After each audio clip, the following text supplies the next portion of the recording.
বঙ্গে বিধানসভা নির্বাচনের উত্তাপ ক্রমশ বাড়ছে। ইতিমধ্যে কেন্দ্রীয় নেতাদের বঙ্গ সফরের সফরসূচি ইতিমধ্যেই ছড়িয়ে পড়েছে রাজনৈতিক মহলে। সেই আবহেই এবার বঙ্গ সফরে কেন্দ্রীয় স্বরাষ্ট্রমন্ত্রী অমিত শাহ চলতি মাসেই শাহ রাজ্যে আসবেন বলে খবর।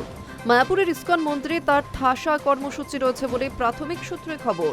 আগামী 18 ফেব্রুয়ারি রাজ্যে আসছেন অমিত শাহ। বঙ্গের ভোট বৈতরণী পেরোতে শ্রীকৃষ্ণের দরবারে অমিত শাহ, সেই চর্চাও শুরু হয়েছে ওয়াকিবহাল মহলের একটা বিরাট অংশে।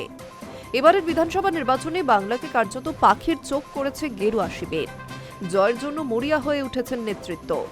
বিজেপির কেন্দ্রীয় নেতারা বঙ্গে যাতায়াত শুরু করেছেন।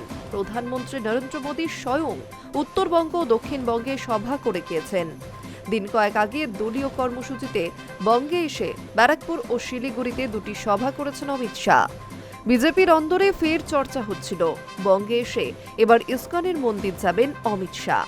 এবার বিজেপি সূত্রে জানা গিয়েছে একদিনের সফরে নদিয়ার ইসকনের মায়াপুর মন্দিরে যাচ্ছেন শাহ। আগামী 18 তারিখ ঠাসা কর্মসূচি কেন্দ্রীয় স্বরাষ্ট্রমন্ত্রীর।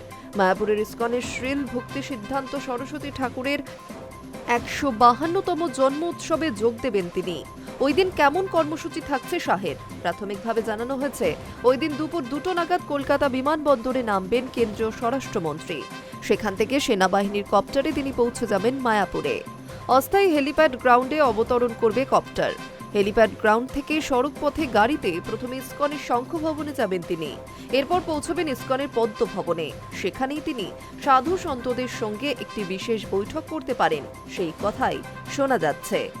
বৈঠক শেষে শ্রীল ভক্তি সিদ্ধান্ত সরস্বতী ঠাকুরের জন্মতিথি পালনের অনুষ্ঠানে যোগ দেবেন শাহ।